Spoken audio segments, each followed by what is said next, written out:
आज Doubtnut app download करें। Doubtnut पर अपने सभी गणित, रसायन विज्ञान, भौतिक विज्ञान और जीव विज्ञान के डाउट्स का करो सफाया। बस प्रश्न की फोटो खींचो, एक ही प्रश्न को क्रॉप करो और तुरंत वीडियो सोल्यूशन पाओ। अभी डाउनलोड करें। प्रश्न हीरा, ग्रेफाइट और एथाइन में कार्बन के संकरण का क्रम है। ठीक है, चलिए समझते हैं। जब भी हम संकरण निकालते हैं तो हम क्या चीज देखते हैं? हम सिग्मा बंध को देखते हैं और लोन पेयर को देखते हैं। ठीक है, और दोनों को जोड़ देते हैं और जोड़ने पे 2 आता है तो संकरण sp हो जाता है। ठीक है, 3 आता है तो संकरण sp2 हो जाता है। अगर 4 आता है तो संकरण क्या हो जाता है? sp3 हो जाता है। अब हीरा जो होता है उसका सूत्र क्या होता है? वो कार्बन से बना होता है। ठीक है, कुछ इस तरह से होता है। ठीक, ये कार्बन हम डॉट से दिखा रहे हैं, यहाँ पर कार्बन, ये भी कार्बन। ठीक है, फिर ये एक कार्बन से जुड़ा है। ठीक है, फिर ये इस तरह से जुड़ा है कार्बन से यहाँ पर। ठीक है, और फिर यहाँ भी ये फिर डॉट डॉट करके इस तरह से मैं कर दिखा रहा हूँ। इस तरह से ये फिर कार्बन से जुड़ा है और इस तरह से ये भी कार्बन से जुड़ा है। ठीक है, फिर ये कार्बन से जुड़ा है। ठीक है, फिर यहाँ पर क्या होगा? ये वाला हमारा सीधे इससे जुड़ जाएगा। ठीक है, और यहाँ पर इस तरह से कार्बन, एक कार्बन मतलब 4 सिग्मा बंध यहाँ पर बनाता है हीरे में। ठीक है, ये मैंने किसकी संरचना बना रहा हूँ? हीरे की।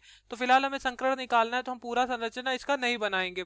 ठीक है, तो ये अगर कार्बन है तो कितने सिग्मा बंध है? 1 2 3 4, तो 4 सिग्मा बंध है, 0 लोन पेयर है। और 4 और 0 जोड़ने पे आता है 4, और 4 के लिए जो संकरण होता है वो क्या होता है? sp3 होता है। sp3 का मतलब एक s ऑर्बिटल और 3 p ऑर्बिटल का मिश्रण है। ठीक है, अब हम किसकी बात करेंगे? अब हम ग्रेफाइट की बात करेंगे। ग्रेफाइट, ग्रेफाइट भी हमारा कार्बन से बना होता है। ठीक है, इसकी संरचना देख लेते हैं। ये किस तरह से होता है? यहाँ पर 2 बंध कार्बन, यहाँ पर फिर कार्बन, फिर ये कार्बन से जुड़ा है। ठीक है, और फिर ये कार्बन से जो 2 बंध कार्बन से जुड़ा है, फिर ये 2 बंध कार्बन से जुड़ा है।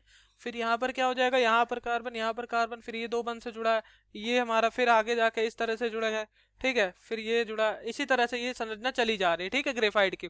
तो यहाँ पर आप देख रहे हो कि कार्बन पर 1 सिग्मा 1 पाई यहाँ पर है और 1 सिग्मा ये, 1 सिग्मा ये। तो कार्बन में हम पाई बंध तो हम लेंगे ही नहीं जब भी संकरण निकालते हैं। तो यहाँ पर कुल कितने बंध है? 3 सिग्मा बंध है। ठीक है, 3 सिग्मा बंध है और 0 लोन पेयर है। 3 और 0 कितना होता है? 3। ठीक है, 3 और 0 3, और 3 के लिए संकरण जो हो जाएगा वो sp2 हो जाएगा। अब अपन को क्या दिया गया? एथाइन। एथाइन क्या होता है? एथाइन हमारा होता है C2H2। ठीक है, ये एथाइन का सूत्र है। ठीक है, तो देखिए एथाइन में क्या होता है? कार्बन, यहाँ 3 बंध, यहाँ फिर 1 बंध हाइड्रोजन के साथ। तो यहाँ 1 सिग्मा ये, बाकी 2 पाई, यहाँ 1 सिग्मा, यहाँ 1 सिग्मा। तो एक कार्बन 2 सिग्मा बंध से घिरा हुआ है। सिर्फ 2 सिग्मा बंध है, 0 लोन पेयर है।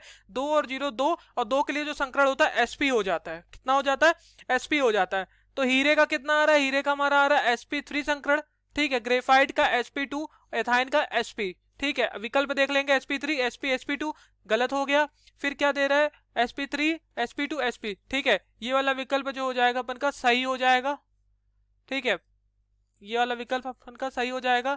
फिर यहाँ पर क्या दिया गया है? फिर तीसरे विकल्प में तीसरे वाला हमारा दिया गया है यहाँ पर कि sp और फिर sp2 और फिर sp3। तो ये उल्टा ऑर्डर दे दिया गया, गलत हो जाएगा।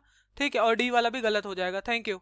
कक्षा 6 से 12वीं से लेकर नीट, IIT, JEE वो एडवांस के लेवल तक 1 करोड़ से ज्यादा छात्रों का भरोसा। आज ही डाउनलोड करें डाउटनेट ऐप या व्हाट्सएप करें अपने सारे डाउट्स 8400 400 400 पर।